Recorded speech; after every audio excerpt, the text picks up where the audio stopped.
Good morning. This is Rich Solte with PROLIM. I want to thank everybody for joining us this morning for our Teamcenter in the Cloud webinar. I want to introduce myself first. Again, my name is Rich Solte, and I am the Director of Sales with PROLIM. From the PROLIM, we have several other folks as well. Anant, who is our Teamcenter Implementation Architect. He has over 10 years of Teamcenter experience. We also have Neelkant, who is our Marketing Specialist. He has over 5 years of relevant experience. And then we have Prabhu Patil, presenting today, and he has over 20 years of Teamcenter related experience.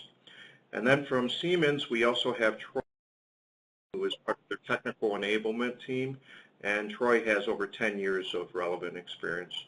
So with that, we're going to go ahead and get started.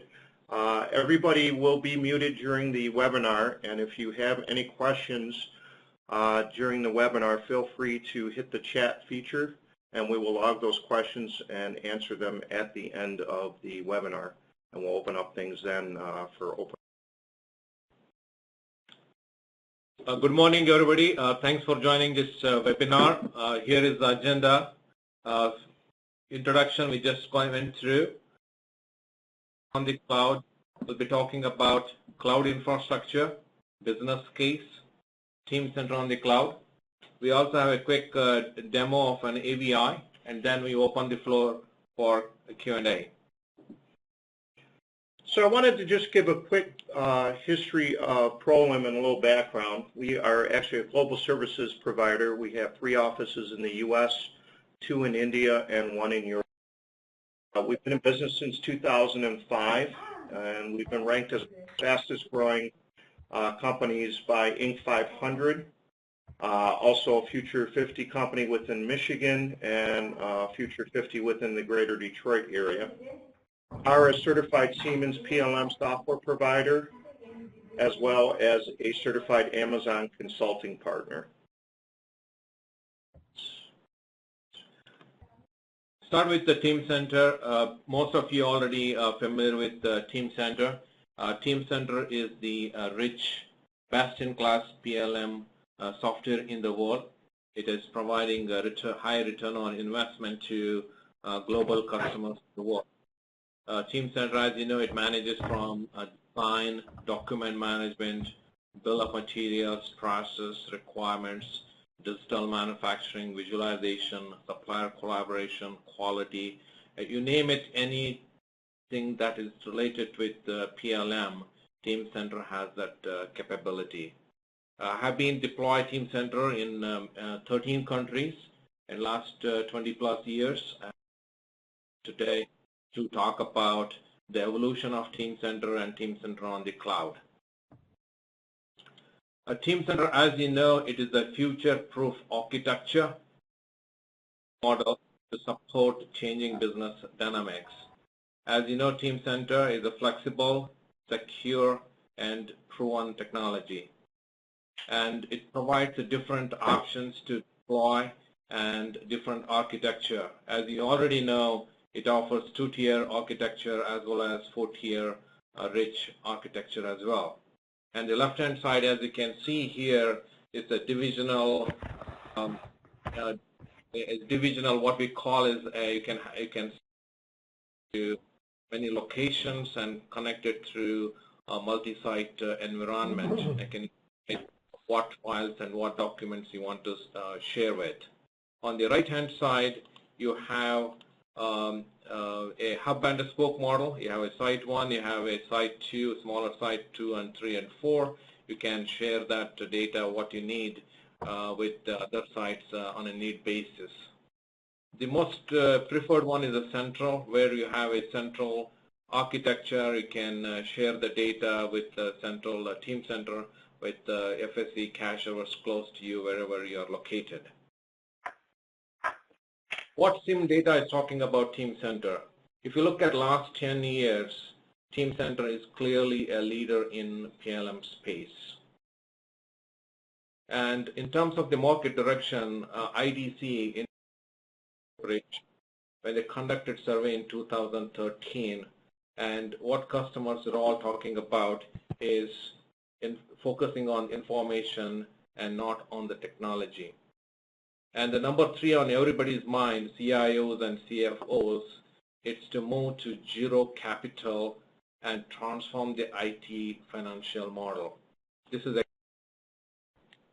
on cloud is going to fit in. And number 3 on everybody's mind, on the top executive's mind, is 70% of CIOs will embrace cloud-first strategy in 2016. You may wonder what is today. In 2013, the cloud-first strategy is 23%, but is going to be 70% by 2016, and hence Teamcenter on the cloud has become a prominent, important topic for today. Companies using cloud. According to NIST, National Institute Standards and Technology, there are 4 cloud deployment models: public cloud, community cloud, private cloud, and the hybrid cloud. It depends on what the customer wants to do. It all has its own advantages and disadvantages. It's all about price advantage, accessibility, elasticity, security, specialization, SLA, and control. And what the market direction? If you look at Aberdeen Group, and 20% of the companies or the customers already using cloud in more than 5 years. Around 40% are using between 2 to 5 years, and so on. So using the public cloud is no longer a cutting-edge technology. Hence, every company is evolving and innovating different way of getting into cloud strategy. Cloud computing service models. And one is the traditional IT. This is everybody's familiar with. The entire thing from hardware, operating system, middleware, applications, and data, entire thing is managed within the company. The second service model is infrastructure as a service. The entire hardware stack, networking, storage, servers, and virtualization are managed by your vendor, whereas the rest of it, operating system and above, is managed by the company, your company itself. That is the infrastructure as a service. Platform as a service, from hardware to the operating system and the middleware, is managed by the vendor, whereas the application and data is managed by the company itself. The last one is a service, software as a service. It is everything is managed by the vendor itself. Salesforce.com is an example here. You may wonder where Teamcenter on the cloud falls into which service model. Teamcenter on cloud falls into infrastructure as a service. We'll talk more about this in the next few slides.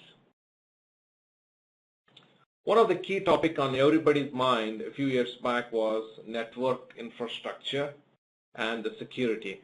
As you can see in the last couple of years, these two areas are addressed very well by the cloud providers.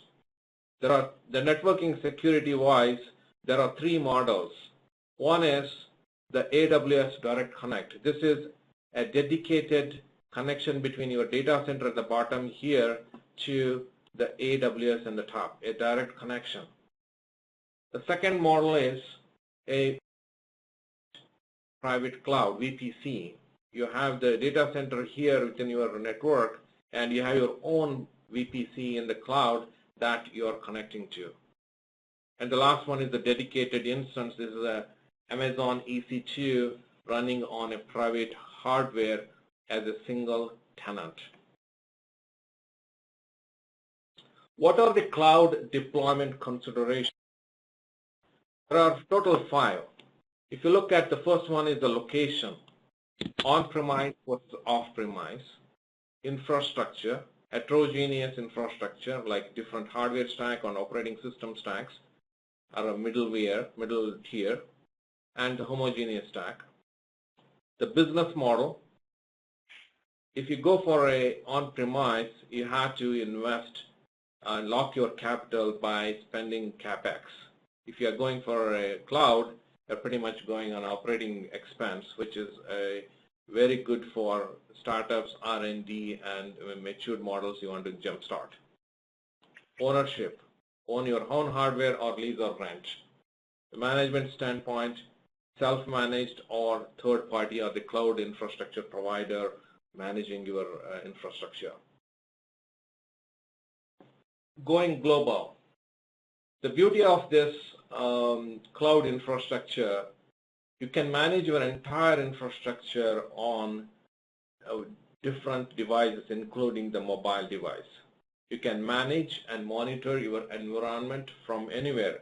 Here is an example. If you have a Teamcenter on the cloud, you can manage your entire infrastructure on Amazon AWS cloud using your iPhone.